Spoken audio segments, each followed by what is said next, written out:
Welcome back to Life Transitions Radio Talk Show with your girl, Coach Latoya. This broadcast has been brought to you by 7-Step Transition, a team of coaches focused on personal and professional development. You can catch them on 7steptransition.com or at 7-Step Transition on all social media platforms. You can expect to break through barriers and unlock your true potential.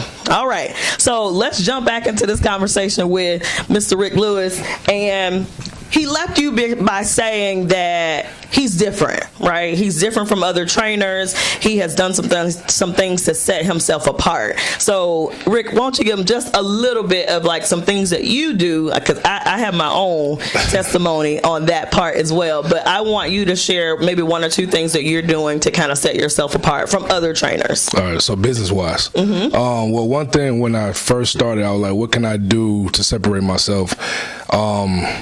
Training at 5 o'clock in the morning, because a lot of people are not going to get up and do the 5 o'clock, the 6 o'clock, the 7s. So that, to me, that was leaving money on the table.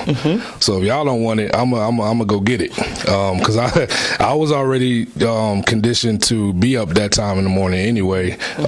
With the schedule with college football, we had to be up early, 4 or 5 o'clock in the morning. So I'm a morning person. So that what really separated me, because once you add 3 more sessions to a week times 5, that's 15 more sessions. You do the math. Hey, you know what I'm saying? Right. So that's what really that I wanted to be. Okay, well, let me do this and kind of set myself apart, because when somebody comes to you for a consultation, they're gonna ask, well, what hours? What's your availability? Oh, okay, I start at 5. Oh, 5? Well, okay, I can get it done before work. Boom. So that alleviated me not, pushing people off to the side. Okay. So that's one part. And then 2, I'm just coming down to professionalism. Because it's in this space of personal training, you do have those that are not professional, and we all know that. And when you're dealing with women, I'm telling you have to be professional. And if that's one tip I can give out to people that's about to start, that's got to be at the top of the list. Professionalism. Be your true self, but be professional at the same time.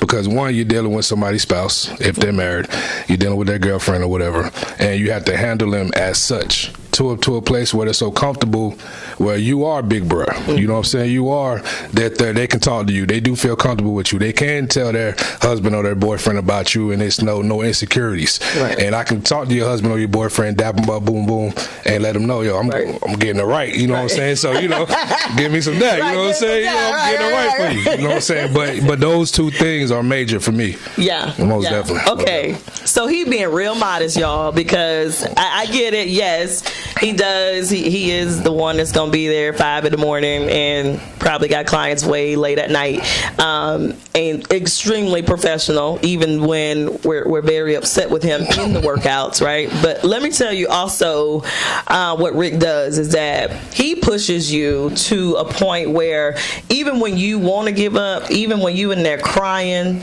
you can throw up, you can do all of those things, and he's going to tell you, get on back in there, get ready for the next set. So it sounds pretty cruel, and at moments it is. I'm gonna be honest with you, but one thing for sure is that he gets results, right? So if you follow him, if you've seen any of his clients, what you can say is that if they're consistently going to him, they're seeing results, right? And I was definitely a product of that, and currently a product. Still is. Yeah, currently a product of that, and that's the reason why when I fell off, I was like, I already know what I need to do. I need to go on back and get on Rick's schedule, because even though you can have every excuse in the world, right? I mean, you can come up with every excuse on why you don't want to work out or why the workout is too hard or whatever that is. But if you follow the plan, if you just do the reps, and believe me, I am the one mostly complaining, okay? So I'm just saying, if you do it, we know that the results will be there. So he doesn't give up on you. You can cuss him out. I mean, he's a big guy, so it's not like we can fight him. So that's out, right? We would need to like jump him or something. But what I will say about his workouts is that like you literally are in there, and if you know the Lord, and if you good with God, pray. Okay, just send up a prayer. And he laughing right now because he knows that I pray in those workouts because I need the Lord to get me through those workouts. But they're good. I promise you, they're good. They are really designed to get you results, right? And if they were not, I would not be saying this, but he helps people lose dress sizes. He loves when you have a goal because he's going to push you and he's going to remind you when you want to give up. He's going to remind you of those goals. So I think that's one of the reasons why he has set himself apart from other trainers because, we've all been to other trainers. We all kind of know those things. And I will say that other trainers aren't as dedicated. If you give up, they're just kind of like, oh, okay, Rick's not going to do that. You're not going to just skate in his class. If you're doing something wrong, he's going to correct you. And push you. So I would say that's what sets him apart. So he over here being all modest and stuff, but appreciate that. Yeah. So let me tell you this, or let me ask you this. So why is it hard for people to commit? Because it's something new. It's something new. Anything, something new in life that you haven't been doing, haven't formed a habit of doing, and it hurts. You want to give up on the first chance it hurts. People have a problem with things hurting, with being sore, with accountability. If you haven't had it in your life besides showing up to your workplace, then you're going to have a tough time with it. And trust me, I've heard every excuse in the book. I know you have. And the thing is, when somebody's about to fall off, I can see it coming. I see it coming. Yeah, you know what I'm saying? So I know the signs of when it's coming. Okay, all right, well, she ain't going to be here for so much longer. You know what I'm saying? Or if you have a trip coming up and I know that's what you was trying to do, after this trip, I give her about 3 or 4 more sessions and she going to start saying, my mind ain't right. I need some time. So, and I get it. It ain't for everybody. Yeah. It's not for everybody, but the ones that stick with it on a consistent basis, blood levels are good, health, everything healthy, and to me, it starts from the inside out. Yeah. The way you look is a bonus. That's the shedding pounds, all that shit. I'm sorry. All that's a bonus. My bad. All that's a bonus.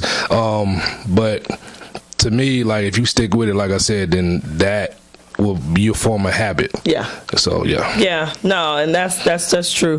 Why do you think that men feel like they don't need personal trainers? Because a lot of men don't. They feel like they can kind of go do it on their own. So a lot of men don't seek personal training. Ego.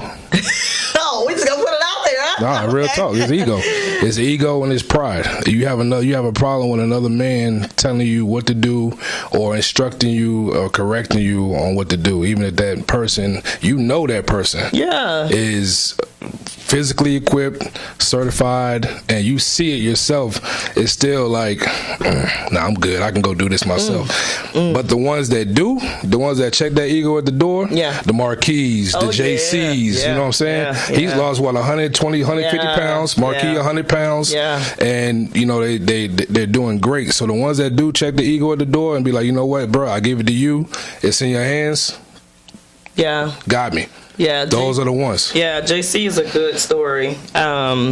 When did he start? He started I want to say about 1.5 years ago. Okay. Yeah, 1.5 years ago. He came to me in June. June of 22? Yeah, maybe? Yeah. Yep. So tell his story quick. So that's a good story. So JC came to me like about 1.5 years ago. He came to me at 322 pounds. He just said, bro, I'm tired of this, man. I don't want it no more. And it's in your hands. I've been watching you for a while. It took me a while to talk to you. That's another thing. They say it take you a while to come to you as a man does. But he's worked his butt off, yo. Like, never missed a session. If he did, he made it up. He came to work out with me in my session. And he never missed. He was consistent. And a year ago, he lost 50. 6 more months, he lost another 50, and now he's at 192. Wow, from 322. 322. Now he's at 192. 192. Wow. Yeah, but that's just being consistent, sticking with the plan, trusting. Yeah. That's what I say. Trust the process. I got you. When I tell you I got you, I'm telling you I got you. I'm in it with you. Yeah. Like this is what I do for a living. This is my passion. I love this. I'm telling you, this is what I do. Just trust me. Yeah, no, that's a good story. I've seen it, and if you follow Rick on his page, you'll see JC's pictures there. But I'm glad you brought that up about men and personal trainers, because a lot of times women are more like in tune with their health. Like they're the ones that's a lot of times they're likely to chase that, right? They want to be healthy. They're walking, they're running, they're doing Pilates and yoga. They find something to do. But I feel like men, they'll go to the gym, right? They be in the gym. I don't know how much work they be doing in the gym, but they go to the gym. They do. But they definitely shy away from actually getting a personal trainer, no matter what they look like. They know they need that trainer. Lord knows they do. But I'm just saying, I'm being real. No doubt. They kind of shy away from it or feel like they got it on their own. So I'm glad you said that. So you're thinking it's just mostly ego.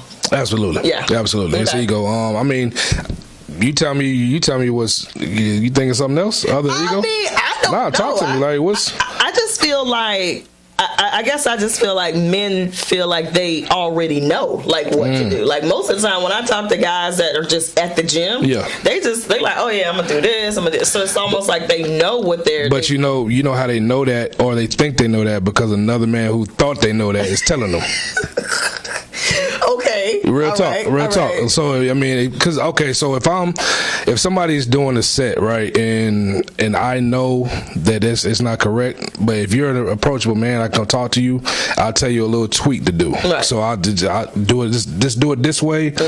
Lighten the weight up a little bit, and that's another thing. Oh man, yeah, we'll get to that right there. So just light that up a little bit, tweak it, and do it like this. Okay. They do it, and then they'll be like, "Dang, that's different." Yeah, because you're hearing it from somebody who knows what they're talking about, right? Who looks like they know what they're talking about, right. But again, I actually know what I'm talking about. But then you got a lot of males, they go in there, put all the weight on the bar, they do all this, they do all that, and then they do 2 or 3 reps, or they do 1 rep, and then they be like, all right, macho. But again, that's ego. That's beating your chest. You see what I'm saying? You ain't really doing much. You ain't, but to them, a whole lot of weight is manly. When it's the total opposite. Right. Like how can you break your body down to a point to where it's like, okay, let's do some burnout sets. Lighten that weight up. Let's run. Let's go get a pump. Let's go chase it. You know what I'm saying? Rather than everybody's looking at you. Yeah. Oh, he got 4 plates on the bar. He got 5 plates, and let me do this one time. Right. So you're looking for instant gratification from people. Right. Okay. That boosts your ego. You see what I'm saying? Go back to ego, huh? Yeah. But everything goes back to the ego. It goes back to the male ego. All right. Well, listen, I gotta bring this to you then, because as a woman, right? I'm married now, but I was in the single world before, right? And of course, I like to date guys that were working out in the gym. But I used to run into a lot of guys that were real nice and cut up top. I know where you go. They got them long, big Johnny legs. Bravo. Got the Johnny Bravos. The Johnny Bravos. What is that? And why? Again. And y'all are to blame with this. Wait a minute. No. Y'all are to blame. What? Because what y'all are, look at his arms. Yeah. Look at his chest. We do like good arms. Not once do y'all be like, girl, look at his legs. Well, you know what I'm saying? Like, y'all don't do that. Like, if he had on some shit, look at his arms, look at his chest. And the man hears that, he like, I'm gonna rep this weight out. I'm gonna bench this out.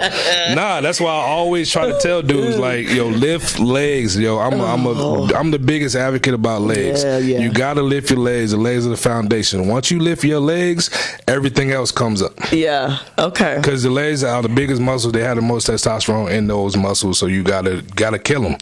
And you do that, testosterone rises, everything else goes up. Okay.